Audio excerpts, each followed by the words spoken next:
we individually have to strive with this thing and come to some solution. Somehow the war has to go on. Saddam Hussein is an extremely dangerous man.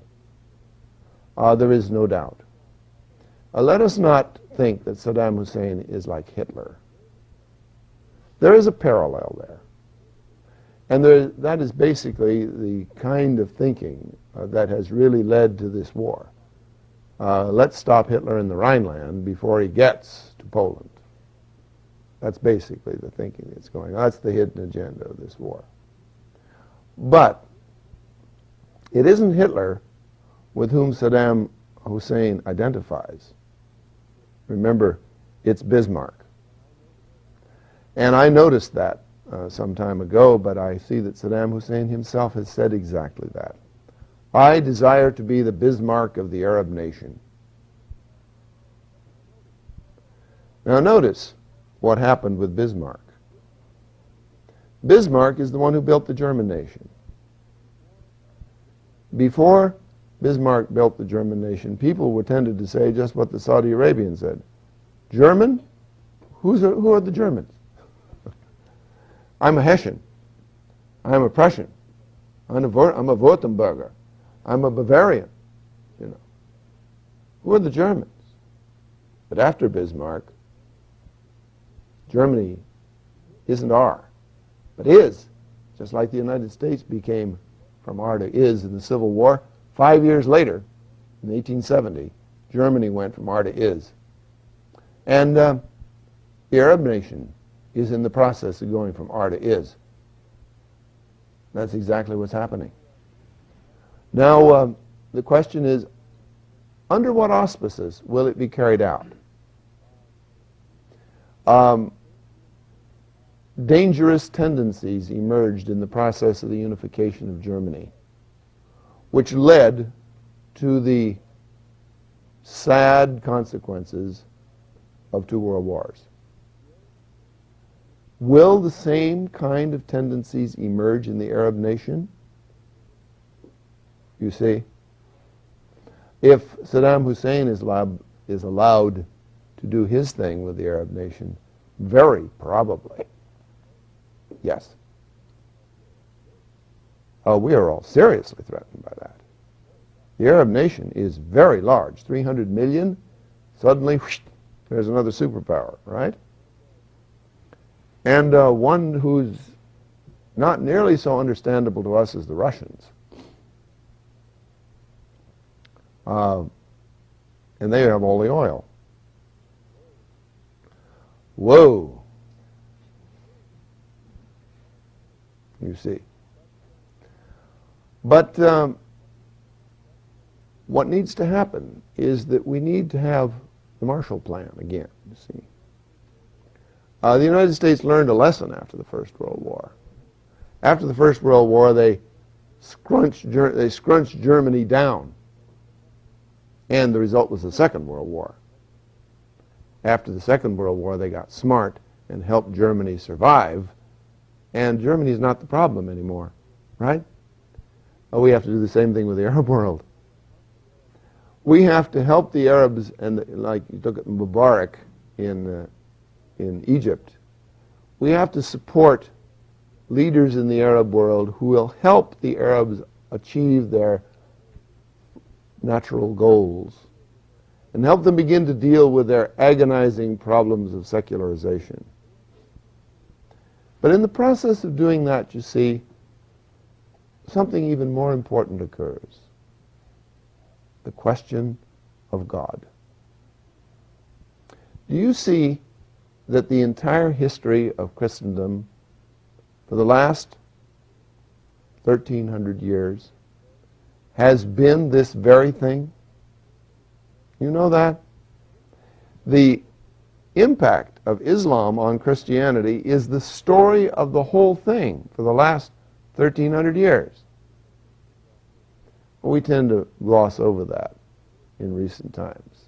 But it's been there all that time. It is, curiously, the Arabs who were the cause of the Renaissance, you know. It is the Arabs who made our secular world possible.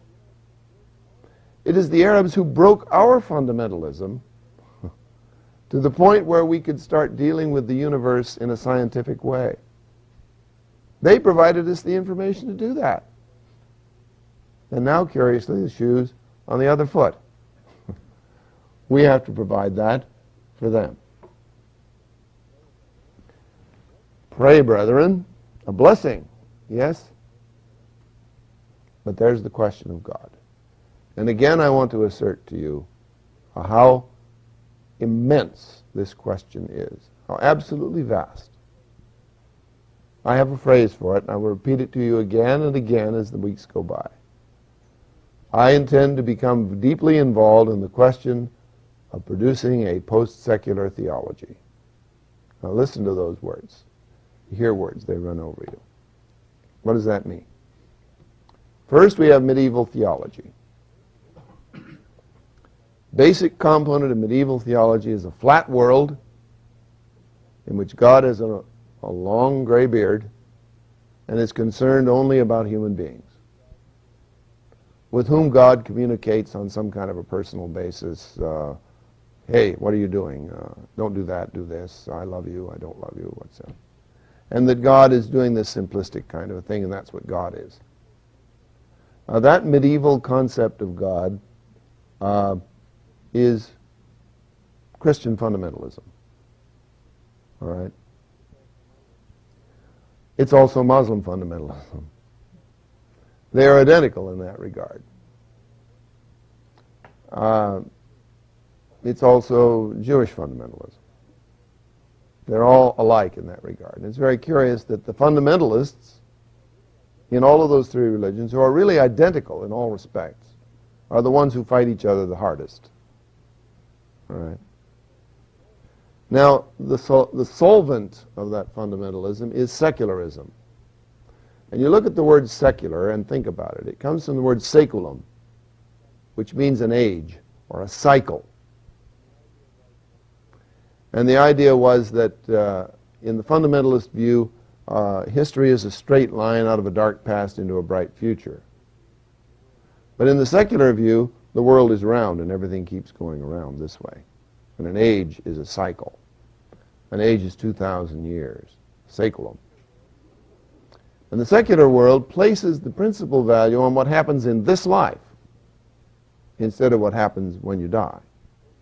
And in that regard, it is totally different than fundamentalism, which places its aspect on doing the will of Allah or the will of God or whatever, and then dying and going to heaven, and that's all that matters, and this world is kind of a throwaway. See? These are hard problems, and we're all caught in them. Post-secular theology, as I call it, is something that looks at the idea that the secular world tends to throw God away.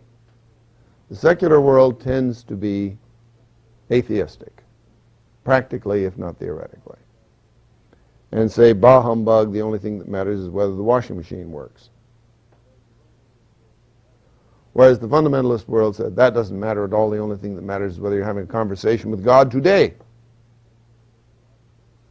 Well, post-secular theology, hopefully, will be able to rescue the values of both sides of that thing. How is it that we can lead this life with the aspect that, as the old people used to say cynically, all this in heaven too? How is it that we can save the values of this life and this world while at the same time treasuring the communication with the divinity that lies beneath us? That's the challenge of post-secular theology. In post-secular theology, the world is a sphere in a vast and limitless universe. In a pre-secular theology, the world is the only thing and the stars are simply pinpoints in the sky.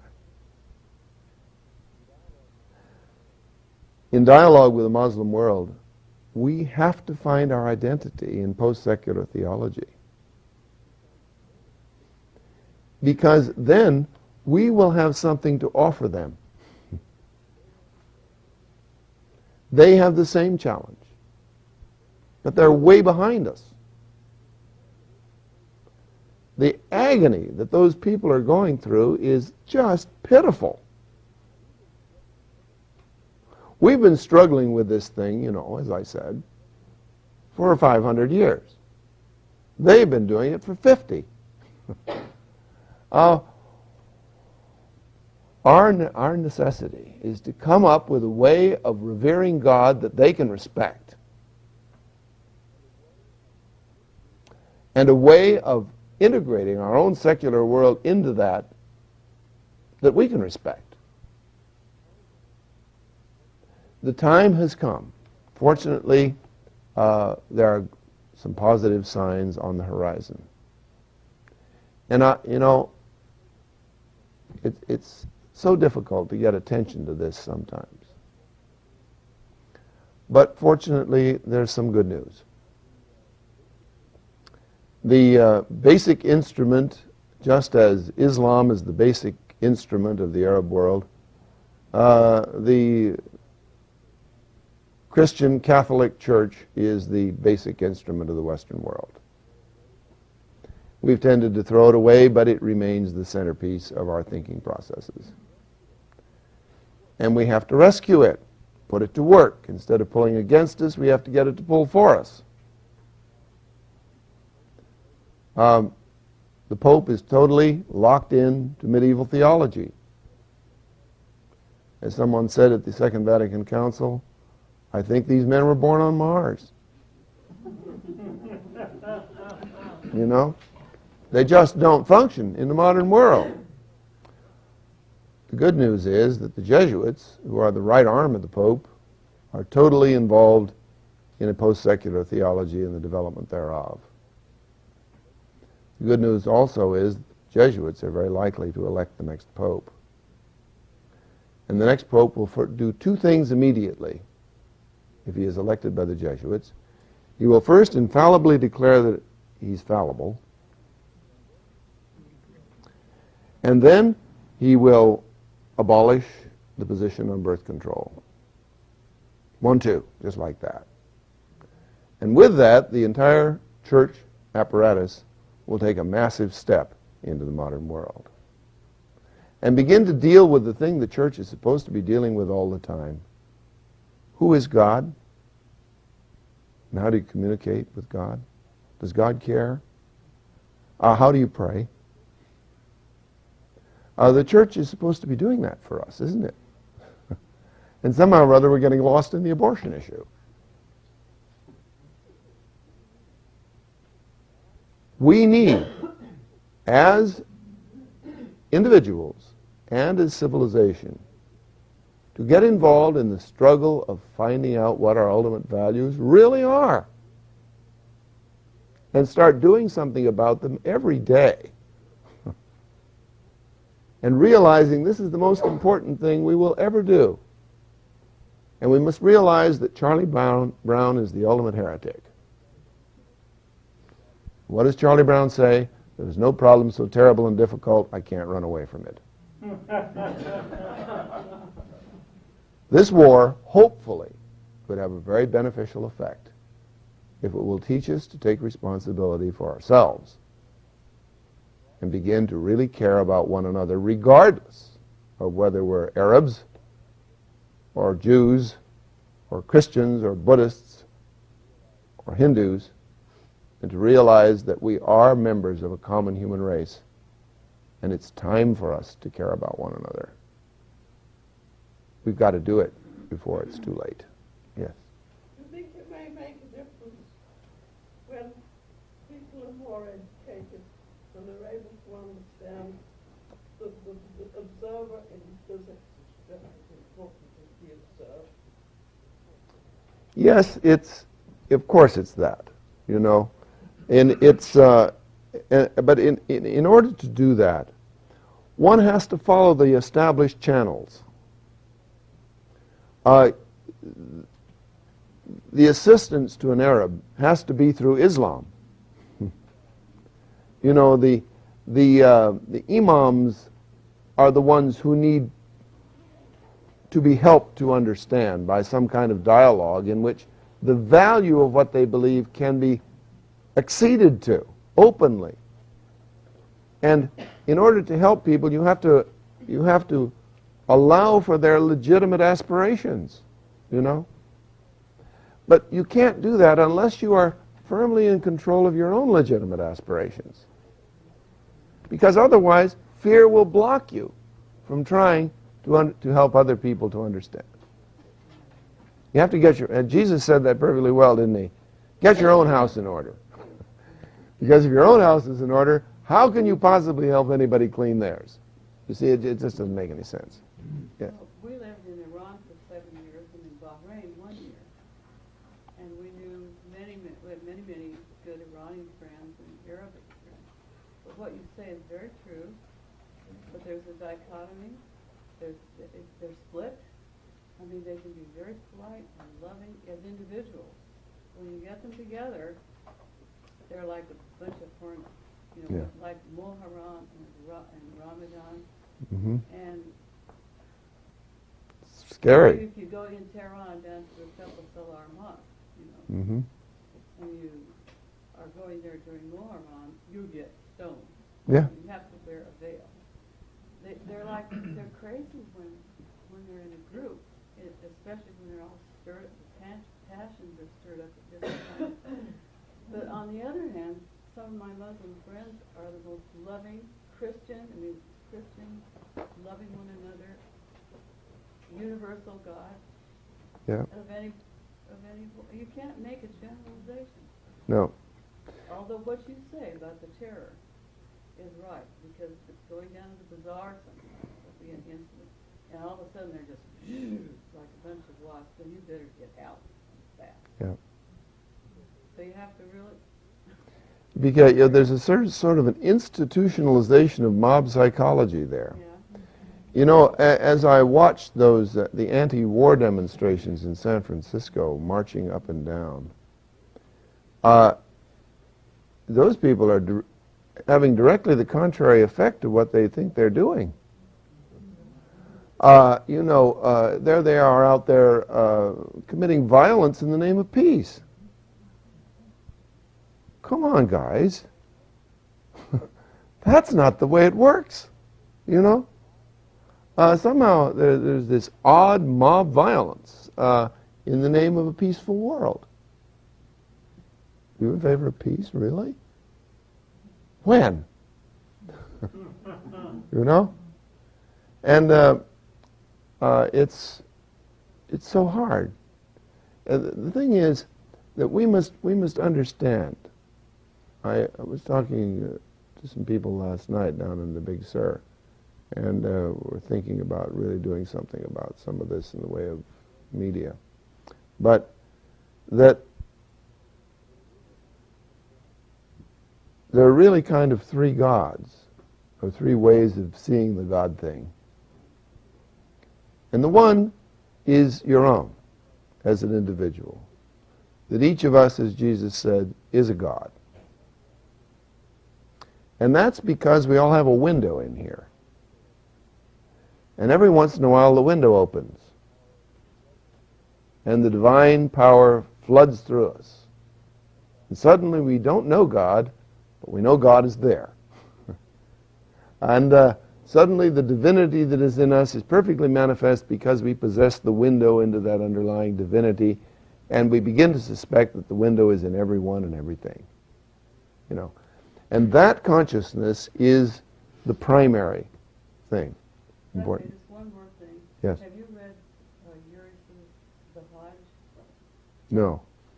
That's probably the best book I've ever read to understand the complexity and the split personality of, you know. So this man killed his daughter in the end and he loved her dearly. He's a college-educated man, cultured, they all are. But it's because of this law that it takes control. But if you read that, I think it's one of the best books I ever read. The Hajj. By Uris, who wrote Exodus.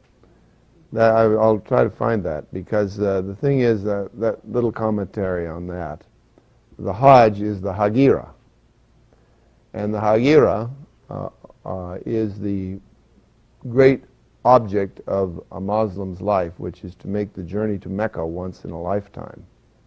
And to do they bow toward Mecca every day. Like the Jews say next year in Jerusalem, and the Muslims say next year in Mecca, right? And going to the Hajira. And the thing that's behind the Hajira is a woman, Hagar. Hagar is the first wife of Abraham, by whom she had a child, Ishmael. And Ishmael is considered by the Arabs to be their father, as Isaac is the father of the Jews. And they have a common father, Abraham.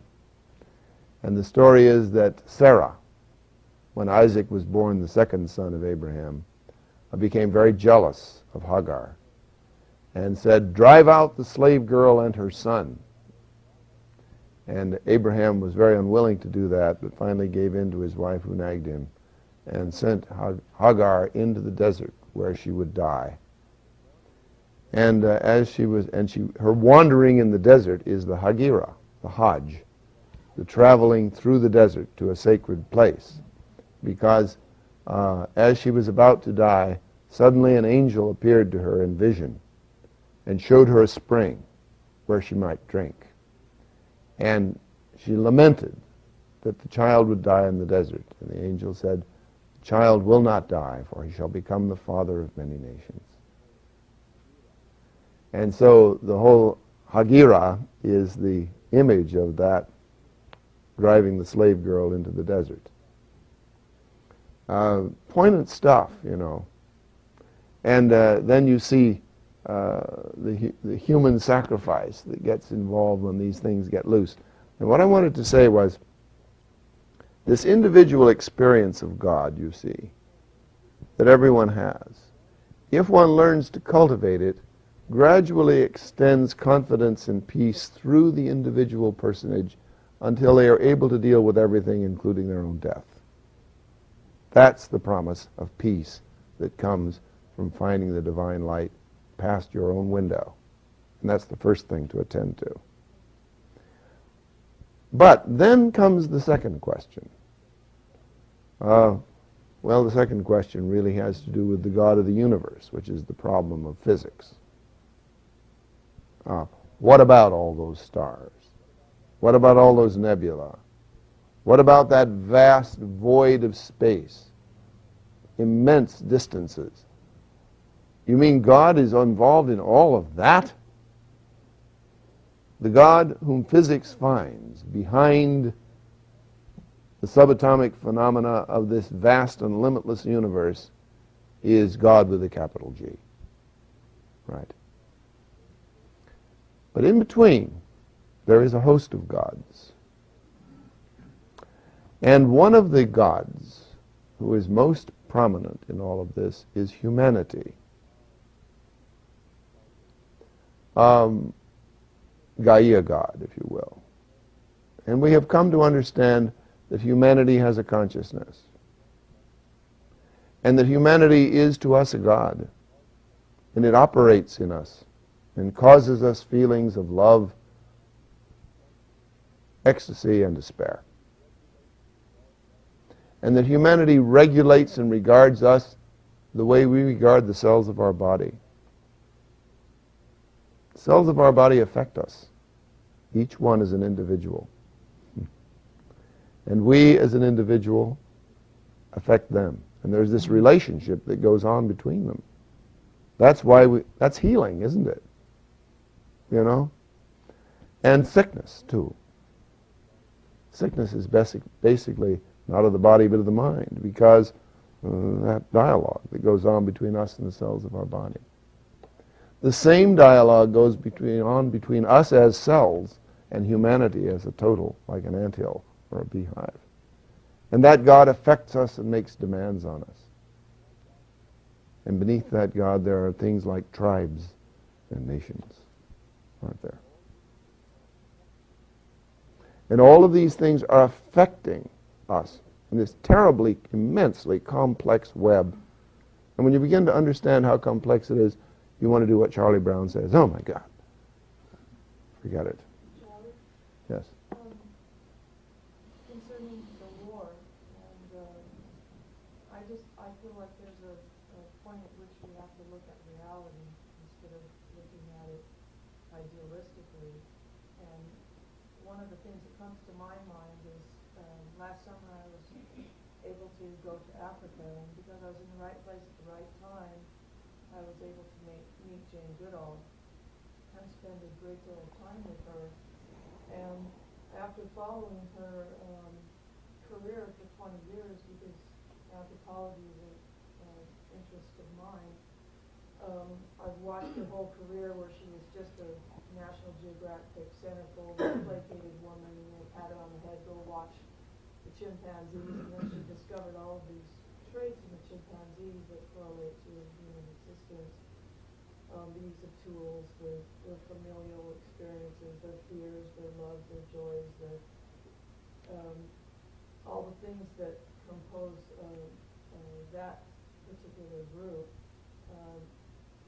Then after 20 years of observation, finally war broke out, and that's in a very great video of I can't remember what the name is, about Jane Goodall, a National Geographic video that you can buy anywhere.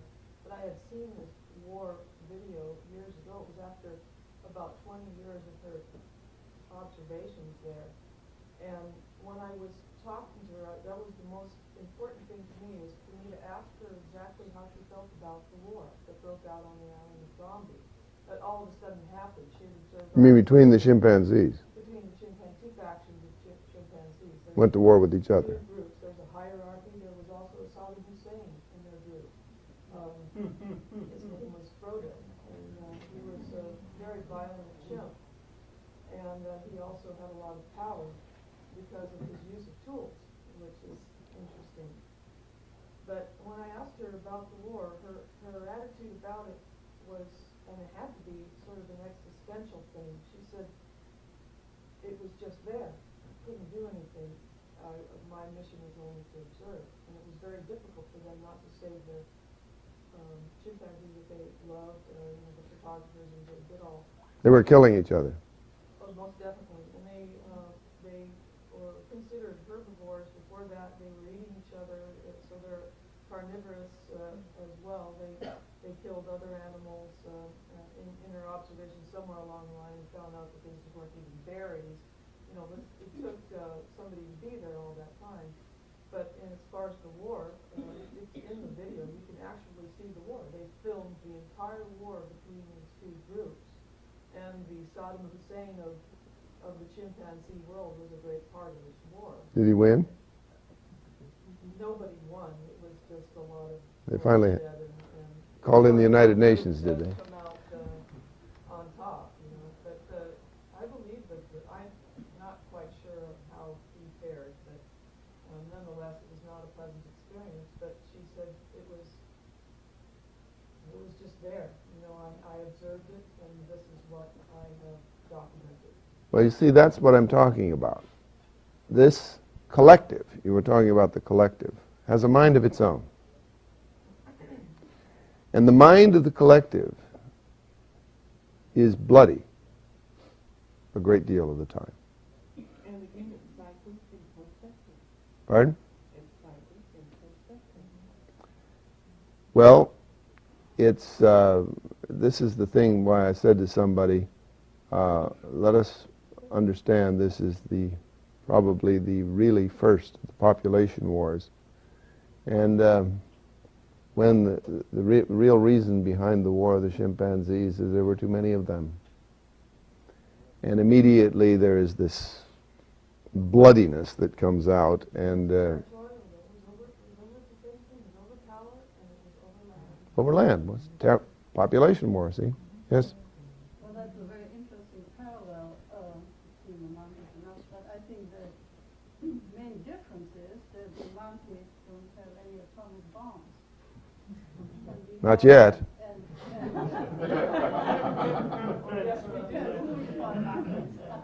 Pardon? Yeah. And that's what you didn't touch on at all, atomic bombs. Don't you think that's such a big difference previous wars, except from the one that was finished a few weeks ago. And this one, do you think the Israelis, whose nation is very threatened, would be justified to use it? Would be justified at all to use it?